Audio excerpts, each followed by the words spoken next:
the NBA schedule release day. Over the next hour, we will be revealing all the must-see matchups, key dates for stars who have joined new teams, and everything you need to know heading into the 2026-2027 season. You'll be able to catch these 5 teams the most on national TV. The reigning champion New York Knicks have 34 nationally televised games. Joining them with 34 are Luka's Lakers, LeBron's 76ers, Wemby's Spurs, and coming in with 30 are SGA's Thunder. All 30 teams have at least 2 national TV games this season. The Knicks, Lakers, Sixers, and Spurs will all play 13 games on the ESPN family of networks. And it's not a shocker, these 4 teams have the shortest odds to win the title. The Spurs and Thunder are the favorites to win it all, followed by the reigning champion Knicks and LeBron with the new-look Sixers. We start with the Thunder coming off back-to-back 60-plus win seasons. OKC has the easiest strength of schedule in the league next season. The last team to win 60 games in 3 straight seasons, the Warriors from 2014 to 2017. These Thunder could be next. As for the team who knocked off the Thunder, the Spurs have 94 days of rest slated for next season. That is tied for the most among any team schedule. Of course, that could help in keeping Wemby fresh. The reigning champion Knicks beat the Spurs to end that 53-year title drought and are rewarded with a really good slate. New York is tied for the fewest road games on the second night of back-to-backs. They only have 5. That is massive. And the team in the East many see as the Knicks' biggest competition this season, of course, Philly. The Sixers added LeBron James and Jaylen Brown and have the fewest amount of stretches with 3 games in 4 nights. Something that could help a soon-to-be 42-year-old King James and Joel Embiid. All right, now welcoming our excellent panel. We've got Ramona Shelburne, we've got Tim McMahon. Of course, I'm Vanessa Richardson filling in today for Malika Andrews. I know a lot of folks are at home right now looking at their respective team schedule, digesting it all. But when you take inventory, as we've all now seen it, what stands out, Ramona? I mean, I always look at where the defending champs are when they get their rings. And if I'm New York, I'm a little annoyed. Yeah. Because I'm at Madison Square Garden getting my rings, and the story is going to be LeBron James and the Sixers. Like, can they just have their night? Can they get their rings? Just give us one. Just give us one night. Everyone's going to be talking about pregame. No one's going to say, how's it feeling to get your rings, Jaden? LeBron and Philly. Come on, can they have one night? Well, let me just tell you something. The league is still driven by LeBron James. And this schedule makes that clear, like you said, from opening night through the rest of the season with the national TV appearances. And you mentioned fewest 3 games in 4-night stretches. Tied for the fewest back-to-backs. No stretches of 5 games in 7 nights. Only a handful of teams to have that. The league office sure did not hold it against LeBron for making him wait to put this schedule together. This is favorable because they want a healthy LeBron because, let's be honest, LeBron James is good for business, has been good for business for 24 years. In the Eastern Conference too, which means he can play in that early time slot. Great point. Oh, that's the big one. And I also thought LeBron on Christmas in LA. Yeah. So he gets to be home with his kids. I mean, my goodness. That's a nice present. The back-to-back thing, though, the lack of back-to-backs is massive. That is exhausting for guys. All right, we're going to welcome in our NBA champion, our good friend Kendrick Perkins, somebody who, of course, played enough back-to-backs in his day. Kendrick Perkins, what stands out about the schedule? Oh, you know what? I'm going to say Spurs Thunder. The way that the Spurs handled the Thunder, beating them in the Western Conference Finals, Game 7, the biggest rivalry in basketball, the biggest individual rivalry in basketball, Wemby and Chet. Well, it seems like it's one-sided with one guy that brought a gun to the gunfight and the other one that brought a spoon. And Chet Holmgren got to bounce back from the way that he was embarrassed, no matter if he want to embrace it or not. But long as Chet Holmgren is on this squad, it is a rivalry in Victor Wembanyama's eyes. And so this is a game that I'm going to be looking forward to. I'm going to see what Chet has done this offseason. Has he put on weight? Has he hit the weight room? Has his mindset changed? Has his confidence changed? And the tenacity, the force, is he going to go back at them? And same along with SGA, because he struggled a little bit in that.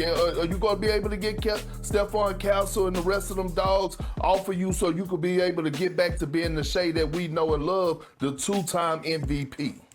Great point. All right, now let's get to some new faces in some new places and when they will make their return to their former teams.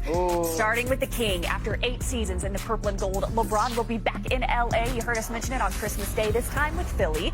It'll be his 21st Christmas Day game and could be a matchup with his son, Ronnie. His teammate Jaylen Brown was traded this summer to Philly after 10 seasons in Boston, of course, the 2024 Finals MVP. Yes, he will make his way back to Boston.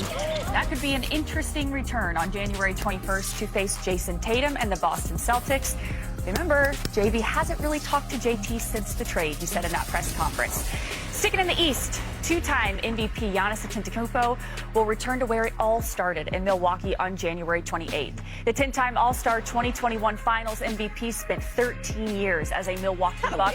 It is kind of late before being traded this summer to Miami in dramatic fashion. And then, of course, let's head out west, where two-time All-Star John Morant was traded to the Portland Trail Blazers after 7 up-and-down seasons in Memphis.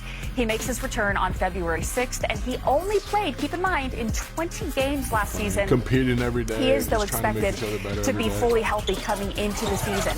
Last but not least, one of the most shocking trades of the offseason was a trade that sent LaMelo Ball to Minnesota after 6 seasons in Charlotte.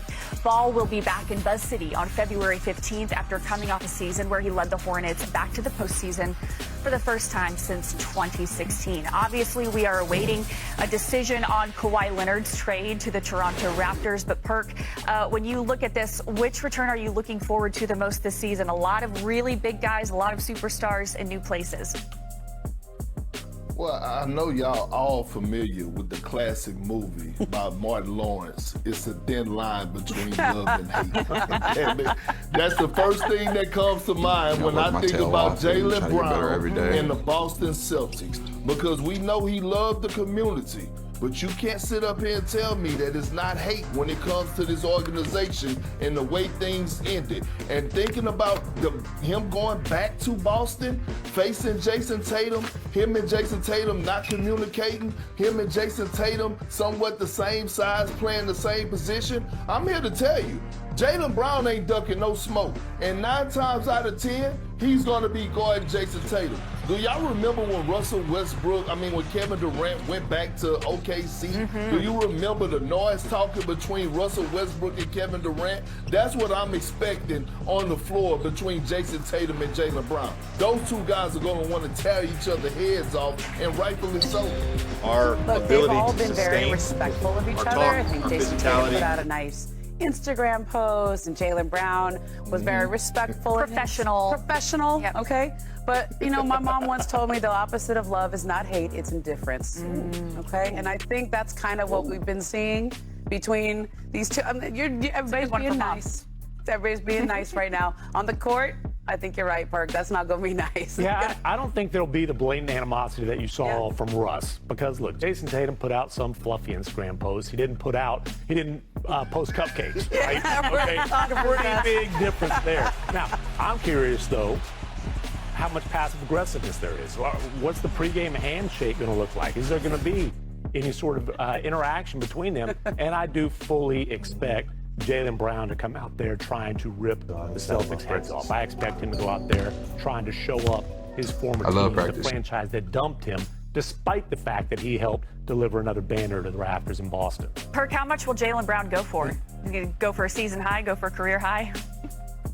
I think it's just going to be the win, and I think it's going to be the other side of the floor that he's going to take personal, like defending Jason Tatum. Here's another thing Jaylen Brown has on his side. We all know how LeBron James feels about the city of Boston and the Boston Celtics. So imagine both of those guys walking in. Imagine having LeBron James, who's going to have Jaylen Brown back. So, I mean, everyone in the world is going to be waiting for that, and everyone in the world is going to be waiting for Jason Tatum to rise to the occasion to let the city know that, hey, they chose the right guy.